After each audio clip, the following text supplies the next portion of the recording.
குறைந்த விலை நிறைந்த தரம் தங்கள் தேவைகள் அனைத்தும் ஒரே இடத்தில். ஜெயச்சந்திரன். உங்கள் பசியார எங்கள் ருசி பேசும். பழைய நகையை கொடுத்து வைட் 11 மந்த்ஸ்ல அதே அடைக்கு புது நகையை எடுத்துக்கோங்க. எக்ஸ்ட்ராவா ₹1 தர வேண்டாம். Magic old gold exchange. Nakkeeran நேயர்களுக்கு வணக்கம். நம்முடன் இணைந்திருக்கும் சிறப்பு விருந்தினர் வழக்கறிஞர் காங்கிரஸ் மாநில நிர்வாகி திரு அலிமல் புகாரி. வணக்கம். வணக்கம். நேற்று உச்சநீதிமன்றம் தமிழக அரசையும் சென்னை உயர்நீதிமன்றத்தையும் கடுமையாக சாடி இருக்கிறதாக பேசப்படுது. இதுல தமிழக காவல்துறை கொடுத்த டார்ச்சர்னால தான் விஜய் கரூருக்கு போகல அப்படின்னு தாவேக்காவினர் அங்க வாதத்தை முன் வச்சாங்க. முதற்கட்டமா இதை எப்படி பாக்குறீங்க? இல்ல, அதுக்கு முதற்கட்டமா நம்ம சொல்றதாதான் முதல்ல என்ன நியாயத்தின் அடிப்படையில் இவர்கள் இப்ப உச்சநீதிமன்றத்தை நாடி இருக்கிறார்கள், என்ன நியாயத்தின் அடிப்படையில உச்சநீதிமன்றத்தை நாடி இருக்கிறார்கள், சிபிஐ ப்ரோப் வேணும் அப்படின்னு கேட்டுதான் இப்ப உச்சநீதிமன்றத்துக்கு போயிருக்கிறாங்க. இதுவே அந்த அஜித்குமார் அப்படிங்கிற அந்த காவலாளி இறந்த பிறகு ஒரு பெரிய ஆர்ப்பாட்டத்தை விஜய் நடத்தினார். அந்த ஆர்ப்பாட்டத்தில் விஜய் என்ன பேசினாரு? நாங்க நீதிமன்றத்தினுடைய நேரடி ரொம்ப தெளிவா பேசுறாரு. ரொம்ப நீதிமன்றத்தினுடைய நேரடி பார்வையில ஒரு எஸ்ஐடி ப்ரோப் வேணும் அப்படின்னு கேக்குறோம். ஆனா அதுக்கு பதிலா இந்த வழக்கை சிபிஐக்கு அவசரமா ஏமாத்தணும். அப்படி மாற்றியதன் மூலமாக RSSக்கும் பாஜகவிற்கும், நல்லா கேளுங்க விஜயுடைய பேச்சு இது, RSSக்கும் பாஜகவிற்கும் செட்டிங்ல வச்சிருக்கிற திமுக அவங்களோட சேர்ந்து இந்த வழக்கு சிபிஐக்கு மாத்திட்டா RSS பாஜக தன்னை காப்பாத்திரும் அப்படின்னு நினைக்கிறாரு அப்படின்னு அஜித்குமாருடைய வழக்கில் பேசிய அதே விஜயுடைய பேச்சுக்கள் அப்படியே இருக்குது. பேசி என்ன அதிகபட்சம் ஒரு 6 மாசம் கூட இருக்காது, அது ரொம்ப அதிகம் 3 மாசம் இருக்கும் எனக்கு தெரிஞ்சு அந்த பேச்சு பேசி. இப்ப அப்படியே இங்க தலைகீழ எஸ்ஐடி அதே நீதிபதிகள் எஸ்ஐடிய ஃபார்ம் பண்றாங்க. இதை எதிர்த்து சிபிஐக்கு போகணும் வழக்கு அப்படின்னு போறாங்க. இதுல எது உண்மை? உங்களுக்கு ஏதாவது ஒரு அடிப்படை அரசியல் நேர்மை இருக்கிறதா? நீதிமன்றம் கேட்ட கேள்விகள் எல்லாமே தெளிவா என்ன சொல்றாங்கன்னா, அஜித்குமாருக்கு சிபிஐ போன தமிழக அரசு இதுக்கு ஏன் சிபிஐ தயங்குது அப்படின்னு கேக்குறாங்க. அதாவது தயங்குற விஷயமே கிடையாது. நல்லா புரிஞ்சுக்கணும். என்னைக்கு ஒரு விஷயம் முழுக்க முதல்ல ஒரு அரசு முதல்ல அந்த சிபிஐ விஷயத்த நம்ம தெளிவா புரிஞ்சுக்குவோம். எப்பவுமே ஒரு விஷயம் சிபிஐக்கு போகுது அப்படின்னு சொன்னா அதை ஒரு மாநில அரசு தடுத்து நிறுத்தும். நல்லா தயவு செஞ்சு புரிஞ்சுக்கணும். அஜித்குமாருடைய வழக்கில் தொடர்புடையவர்கள் யார்? அஜித்குமார் வழக்கில் குற்றவாளிகள் யார்? போதுமா உங்களுக்கு பதிலு? இல்ல, இதுலயும் காவல்துறை மேல தானே சார்ஜ் வைக்கிறாங்க. சார், அது சார்ஜ் வைக்கிறதுலாம் வேற. அஜித்குமார் வழக்குல சார்ஜ் வச்சாங்களா இல்ல பார்த்தாலே கேட்டாலே தெரியுமா வழக்கு பத்தி?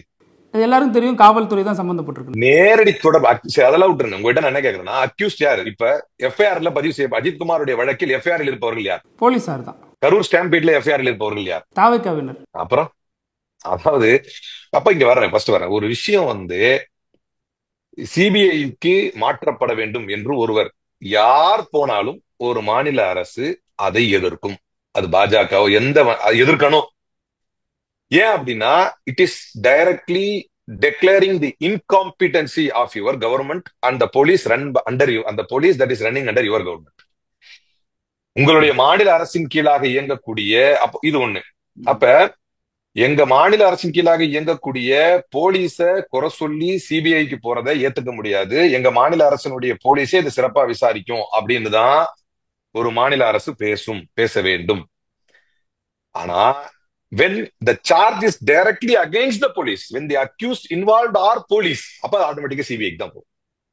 இப்ப அதெல்லாம் நீங்க இப்ப முடிஞ்சு போச்சு. நான் இதுக்கு இதை என்ன எதிர்க்கிறவங்க கூட ஏத்துக்குவாங்க நான் கொடுக்குற இந்த விளக்கத்தை. ஏன்னா இதான் யதார்த்தம், இதான் உண்மை. 1+1 2ங்கிற மாதிரி இதான் உண்மை. இப்ப நாம விஜயை பார்த்து கேட்கறது, அஜித்குமாருடைய வழக்கில் எஸ்ஐடி ப்ரோப் ஏன் பண்ணாரு? தலைகீழ கேட்கிறார். ஏன்னா தொடர்புடையதே தமிழக காவல்துறையினர் தான் என்று வரும் பொழுது தன்னுடைய நடுநிலையை நிரூபிப்பதற்காகவும் தன்னுடைய நியாயத்தை நிரூபிப்பதற்காகவும் வழக்கை சிபிஐக்கு மாற்றப்படுவதை ஏற்கிறது தமிழக அரசு. இது அவ்வளவு நேர்மையானது, பாராட்டுக்குரியது. நீங்க அஜித்குமார் வழக்கு நம்ம இதை மேற்கோள் காட்டி பேசுறதுனால இன்னொன்னே சொல்றோம். அஜித்குமார் வழக்கில் தன்னுடைய கட்டுப்பாட்டின் கீழ் முதல்வர் ஒன்னும் சொல்லி அடி சாவடிக்க சொல்லல, அது அவருக்கு பெரிய தலைவலியை தான் உண்டாகும். ஆனா தன்னுடைய கட்டுப்பாட்டின் கீழ் இருக்கக்கூடிய, தான் நிர்வகிக்கக்கூடிய, தன்னுடைய நிர்வாகத்தின் கீழ் வரக்கூடிய காவல்துறை செய்த தவறு என்பதனால் அந்த குடும்பத்துக்கு போன் பண்ணி மன்னிப்பு கேட்டார்ல. என்ன சொல்லிடுவீங்க? மிஞ்சி போனா நடக்கக்கூடாது நடந்துருச்சுன்னு சொல்லுவீங்க. அதே நடக்கக்கூடாது நடந்துருச்சுன்னு இப்ப இவர் வீடியோ போட்டு பேசுறாரு. இவரும் வீடியோ கால் பேசுறாரு குடும்பத்துக்கு. அதான் சொல்றேன், வீடியோ கால். அப்ப அன்னைக்கு என்ன பேசிருச்சீங்க? அதிகபட்சமா நீங்க என்ன சொல்லிடுவீங்க? சாரி அப்படின்னு சொல்லுவீங்க. இவர் சாரி கேட்டாரா? சரி, அதை விட்டுரும். இப்ப சார் இப்ப வந்து நீதிமன்றத்துடைய விஷயத்துக்கு வரும். அப்ப நீதிமன்றம் என்ன கேக்குதுன்னா ரிசர்வ் பண்ணி வச்சிருக்கு. இப்ப முடிவு வரல, அதுக்கு முன்னாலே ஆச்சாவச்சன் குதிக்கிறதுல நியாயம் கிடையாது. நீதிமன்றத்தினுடைய வார்த்தைகள் என்னமா இருக்குது அப்படின்னு சொன்னா, in para 3 of the order it is mentioned that writ petition filed before Madurai bench was declined. So this is a petition filed in Chennai. The relief was to formulate a SOP. இதுல நீதிமன்றம் கேட்ட கேள்வி என்ன? ஜூரிஸ்டிக்ஷனே வராது. ஜூரிஸ்டிக்ஷனை பத்தி இங்க கொஸ்டினே கிடையாது. ஏன் கொஸ்டின் கிடையாது அப்படின்னு சொன்னா, நடந்த வழக்கு என்பது இங்க ஒரு எஸ்ஓபி ஃபார்ம் பண்ண சொல்லியாக நடந்த வழக்கு தான். ஒரு இந்த வழக்குல, அதாவது விஜயை பற்றி காட்டமாக விமர்சித்த நீதிபதி அவர்கள் விமர்சித்தது, விஜயை ஏன் இந்த வழக்கில வந்து குற்றவாளியாக சேர்க்கவில்லை என்று சொன்னதெல்லாம் இவருடைய வழக்கு கரூரிலே சம்பந்தப்பட்ட எந்த வழக்குக்காகவும் இல்ல. தயவு செஞ்சு புரிஞ்சுக்கணும். உயர்நீதிமன்றம் கருத்து சொன்னது, சென்னை நம்முடைய சென்னை உயர்நீதிமன்றம், மெட்ராஸ் உயர்நீதிமன்றம் கருத்து தெரிவிச்ச வழக்கு என்ன அப்படின்னா, ஒரு ஸ்டாண்டர்டு ஆபரேஷன் ப்ரொசீஜர் வேணும், ஒரு எஸ்ஓபி வேணும். ஒவ்வொரு நிகழ்ச்சிகளை அரசியல் கட்சிகள் நடத்தும் பொழுது இந்தந்த விதிமுறைகளை பின்பற்ற வேண்டும் கூட்டங்களில் என்பது சம்பந்தமான வழக்கில் நீதிபதி பேசுறாரு. அதனால தான் ஆக்சுவலா ஜூரிஸ்டிக்ஷன்ங்கிற வார்த்தை உடனே என்னன்னா, உடனே ஒரு சஸ்பிஷனை கிளப்புறாங்க. ஐயோ, கரூர்னா மதுரையோட லிமிட்ல வரும், மதுரை ஜூரிஸ்டிக்ஷன்ல வரும், இது எப்படி இங்க பேசுனாங்க? வழக்கு அதுவே கிடையாது. அந்த கோணத்துல அவங்க சொல்லல. ஏன்னா நீதிபதி என்ன சொன்னாங்கன்னா, what is disturbing as is prayer for was permission to conduct meeting but high court saw something else. நல்லா கேட்கணும், இதான் நீதிபதியுடைய வார்த்தை. But high court saw something else and then SOP was prayed for. High court வேற விஷயம் பார்த்துச்சு, high court went it to SIT. அப்ப இத சொல்லிட்டு சொல்லும் பொழுது, the principle that too for SOP principal bench can take cognizance, we are not denying, but we want to understand from you. இந்த ஏதாவது காட்டம் இருக்கா? இல்ல, அவர் தலைமை பண்பு குறித்து எல்லாம் கேட்டாங்க, அது ஏன் நீங்க கேக்குறீங்க அப்படின்னு உச்சநீதிமன்றம் கேக்குது.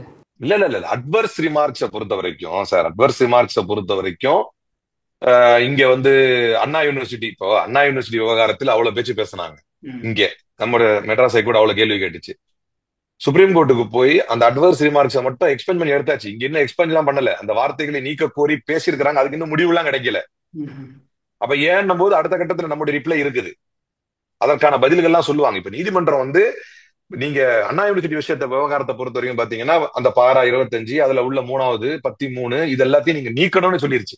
இந்த அட்வர்ஸ் ரிமார்க்ஸ் தான் தேவை கிடையாது அப்படின்னு சொல்லிருச்சு நீதி பார்க்கும்போது. அப்ப நீதிமன்றம் தான் அட்வர்ஸ், இவங்க சொல்ற செய்தி என்ன அப்படியே கேட்டுருச்சு, இங்க எல்லையே இல்ல அப்படின்னு கேட்டுச்சு. ஆனா நீதிபதிகள் ரொம்ப தெளிவா கேட்கறாங்க. என்ன கேட்கறாங்கன்னா, principal bench can take cognisance, we are not denying, but we want to understand from you. அப்ப உங்ககிட்ட இருந்து ஒரு தெளிவை தெரிஞ்சுக்கணும் தான் நினைக்கிறோம். இப்ப அண்டர்ஸ்டாண்ட், உங்ககிட்ட இருந்து நாங்க அண்டர்ஸ்டாண்ட் பண்ணணுங்கிறது மொத்த வழக்குக்கும் தான் பொருந்தும்.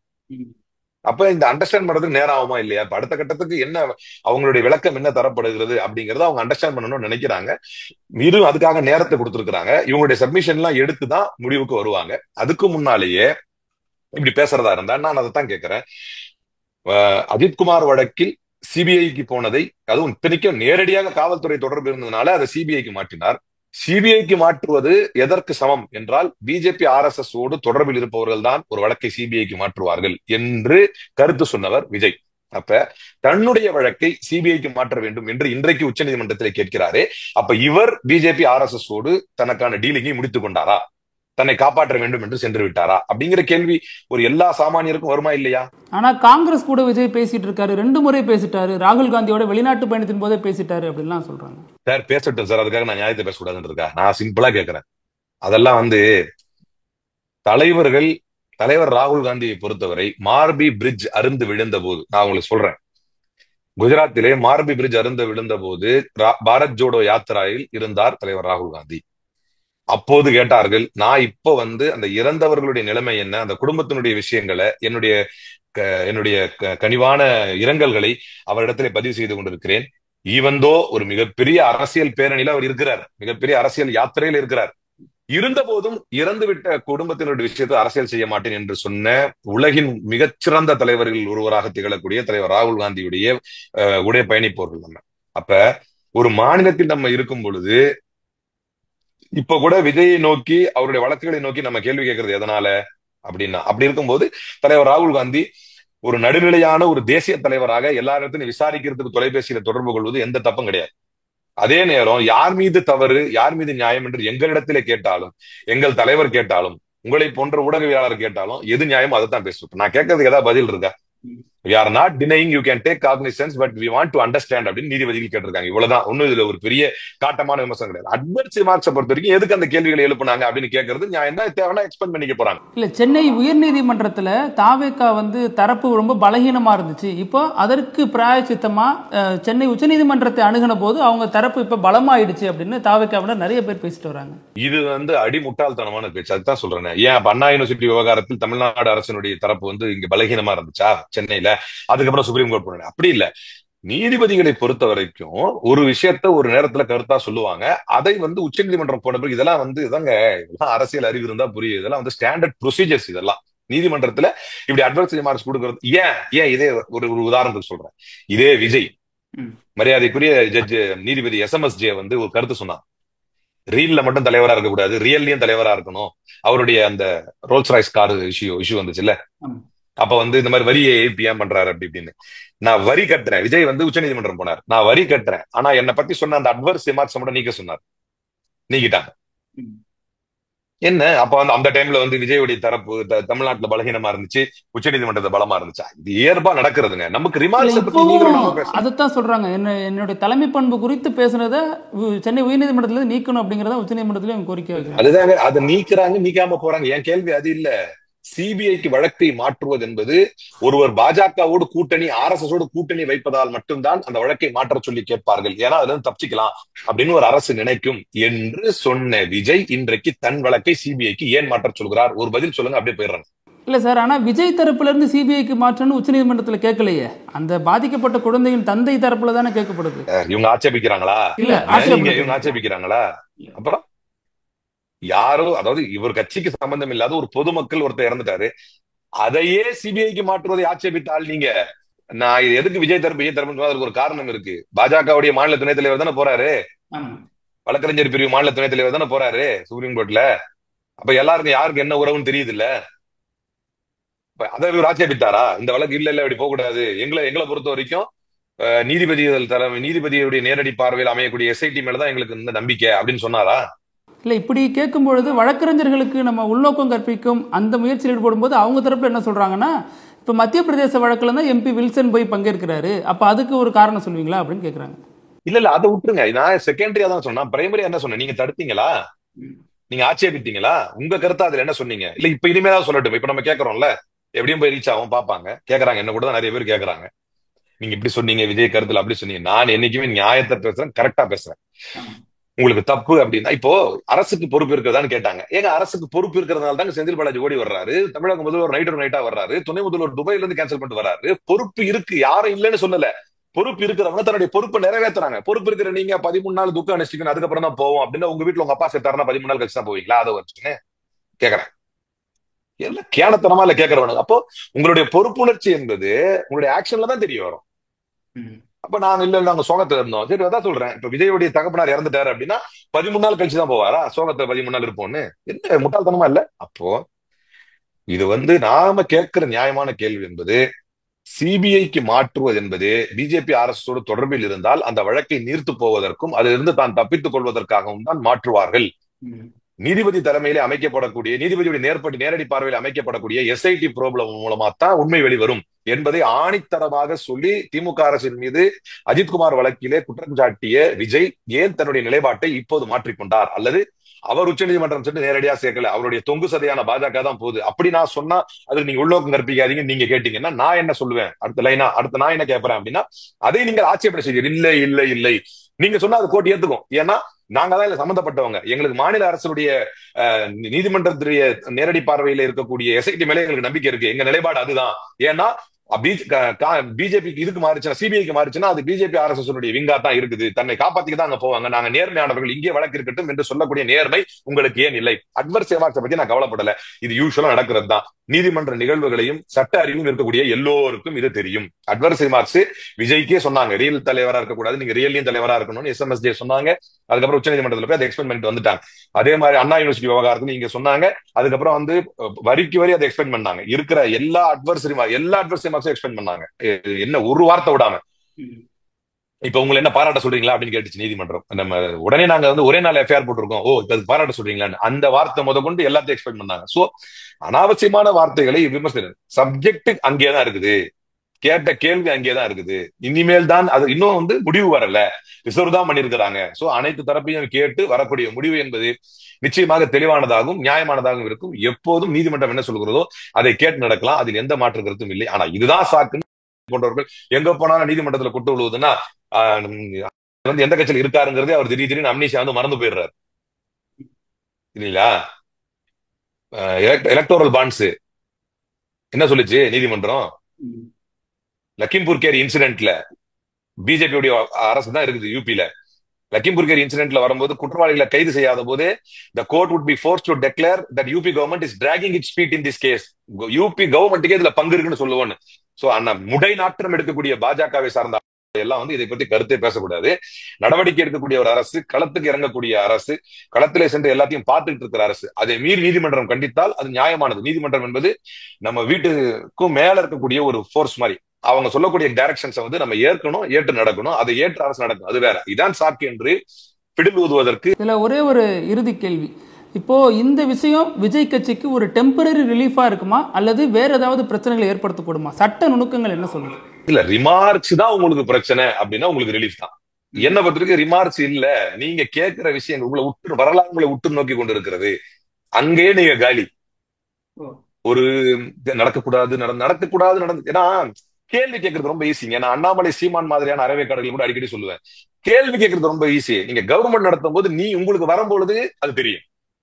அப்ப என்னன்னா நடக்கக்கூடாது நடந்துருச்சு அப்படின்னு சொல்லுவீங்க, சிஎம் சார் போதுமா, நீங்க சாரி கேட்டா போதுமானாரு. இன்னைக்கு அப்படியே கொஞ்ச நாள்ல அடிச்சது இவருக்கு அடிச்சது. அப்ப அடிக்கும் பொழுது இவர் நீங்க எப்படி நடந்துக்கிறீங்க அப்படிங்கறத உற்று நோக்குறாங்க. இன்னைக்கு அந்த ஸ்டாம்பீட்ல கலந்துக்கிட்டவங்க, அந்த நிகழ்ச்சியில கலந்துக்கிட்டவங்களே உங்களை காரி துப்புறாங்க. அந்த மக்களுக்கு உங்களுடைய they have discovered, they have found your real colors now you have been exposed.